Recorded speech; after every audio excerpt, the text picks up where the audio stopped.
Para analizar este caso, como ustedes vieron, ya estamos con el doctor José Vera, psiquiatra. Doctor, buenos días. Buenos días, un saludo para toda la audiencia. Doctor, ¿por qué finalmente un hombre decide llegar a esa instancia de, con algún objeto o con la mano o con lo que sea, terminar con la vida de su pareja? ¿Por qué se llega a ese límite?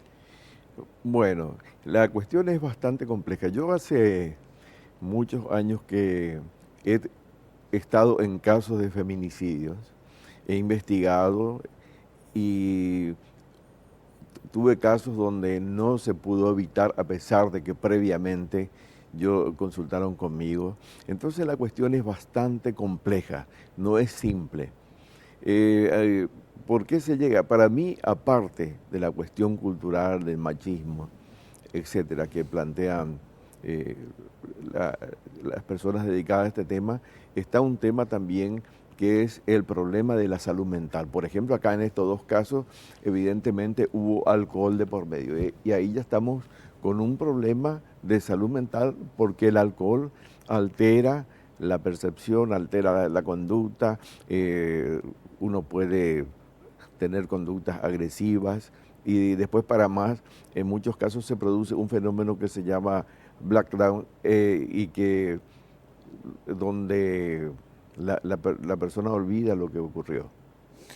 Eh, eh, yo creo que por ahora, si no tomamos medidas rápidas, urgentes, no vamos a poder evitar casos. Ahora, doctor, usted habló de que tuvo pacientes y que seguramente en ese momento de la charla en que usted le comentaba y que le decían, estoy pasando por esto, parece que hay una situación de infidelidad, no tengo cómo comprobarlo, pero, a ver, quedé sin plata, o sea, problema económico, de inseguridad, falta ya de amor, lo que sea, ¿verdad? Después de esa charla que mantuvo con usted, ¿cuántos de los pacientes que usted tuvo, doctor, ya sea por un corto tiempo o por un largo proceso, esos pacientes finalmente terminan matando a su pareja? Claro, bueno, no fueron los pacientes precisamente. Generalmente las personas que consultaron son las víctimas. Por ejemplo, una persona que, que fue asesinada por su pareja, que fue secuestrada en una iglesia y a punta de pistola, después le llevó a su casa y le ejecutó en su casa. Avisó antes a los hijos. Esta señora ya se había separado porque esta persona, su marido, era demasiado desconfiado. Para mí tenía un cuadro que se llamaba paranoia, ahora se llama trastorno delirante, y se caracterizaba por unos celos enfermizos, no enfermizos, enfermos. Si su señora, él estaba convencido que su señora le engañaba. Y así esta señora consultó conmigo en alguna oportunidad y me contó el caso. Y una vez, como la casa quedaba cerca de mi consultorio, yo fui a hablar con el señor. Y él me dijo, no, ella nomás dice, no es así. Pero la señora me contaba que era extremadamente celosa. Después pasó, fue tratado por algunos profesionales y cosas así. Pero un día mi intervención fue esta. Me mandan una nota de la fiscalía y me dicen si el señor fulano de tal puede utilizar arma. ¿Por qué? Porque esta señora le sacó un arma y fue y entregó en la fiscalía. Pero ella ya estaba separada, estaba viviendo con sus hijos. Entonces yo mandé la nota a la fiscala de ese momento y le informo que de ninguna manera puede usar armas. Y comento que que esa persona tenía que seguir un tratamiento psiquiátrico. Pero eso fue después, unos días después, pero a la semana me entero por la televisión temprano que había sido asesinada la señora. ¿Por Entonces, ese hombre? por ese hombre, claro. Entonces, ¿qué pasa ahí? Que para mí yo tenía que haber sido mucho más categórico. Eso es lo que me da la experiencia. Tenía que decir, no, esta persona tiene que seguir tratamiento, hay que vigilar, no sé, otras cosas, porque la cuestión es bastante compleja. Ocurre que en estos feminicidios, muchos casos que hemos visto, por ejemplo, hay peleas, violencia, amenaza de muerte y ese tipo de cosas, pero ¿qué pasa?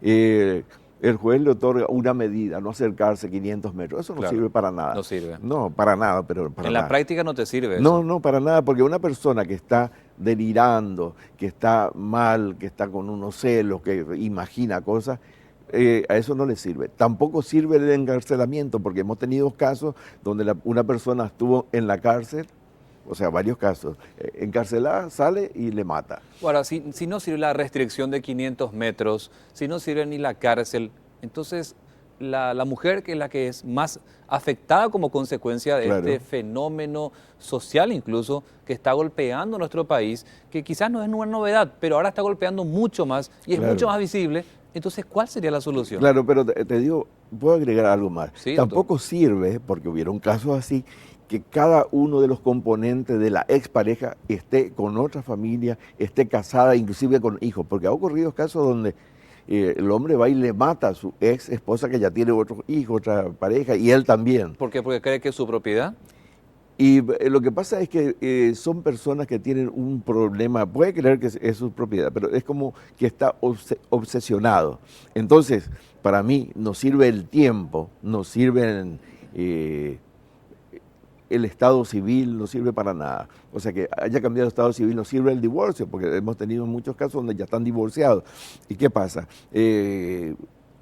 También hubieron casos donde se han denunciado correctamente, por ejemplo, el caso de Micaela Maki, que creo que fue en el 2011. Hay una abogada que está muy interesada en este tema también, que es ahora está de vacaciones, la doctora Betina Legal, que intervino. Ella hizo 2 denuncias, se hicieron todos los trámites y no se tomó ninguna medida. Por otro lado, están las personas que han consultado con servicios de salud mental durante años y que años antes ya, inclusive hay una historia donde un hombre dice 2 años antes, está anotado en una historia clínica, que le iba a matar y después se iba a suicidar, y ocurrió después.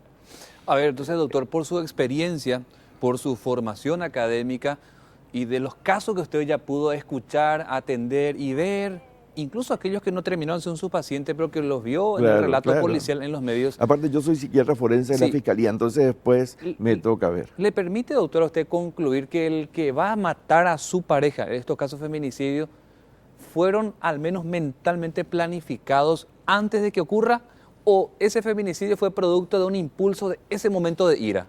Puede ocurrir lo del impulso, pero generalmente para mí ya existieron amenazas previamente, mucho antes, inclusive años antes, y con conductas violentas de amenazas y cosas por el estilo. Pero hay gente que tampoco no amenaza, pero hay una personalidad que también es muy peligrosa, que son las personas muy aprensivas, que pegajosas, que inmediatamente, casi desde el comienzo de la relación, la mujer se da cuenta que es demasiado invasivo y ya no le soporta, pero esa persona queda como obsesionada con ella y le persigue todo el tiempo y manda cartas unas tras otras. Entonces, amenaza, o cosas como te quiero, pues no te quiero, y cosas por el estilo. Te odio porque no me haces caso, y no sé. El caso de Micaela Maki ha sido algo así como, no sé, miles de mensajes en un rato, miles, pero así. Las llamadas perdidas. Sí, personas, digamos que se me ocurren muchas cosas, pero cuesta sintetizar todo. Por ejemplo, para mí las mujeres tienen que tener en cuenta, tener cuidado con ciertas personalidades. Los celosos, los que son demasiado celosos, que inclusive es como que alucinan cosas, ven sombras por todas partes, de haber un hombre escondido por acá. Bueno, esos son peligrosos. Y lo otro es la persona aprensiva, la que le persiguen todo el tiempo, la que se tiene que comunicar con ellas a cada rato. Yo conozco gente, mujeres de negocios, que empiezan una relación después, su pareja le quiere que cada 2 minutos se reporte, de repente está haciendo un importante negocio, no, llámame, ¿y con quién está? Y si no le contesta enseguida, ya se va a ver cómo está, por qué tiene que hacer. Le dice, por ejemplo, increíble, le dice, ¿por qué le saludaste a ese? ¿Le sonreíste demasiado? El tema de los me gustas en Facebook. No, ese tipo de cosas, bueno.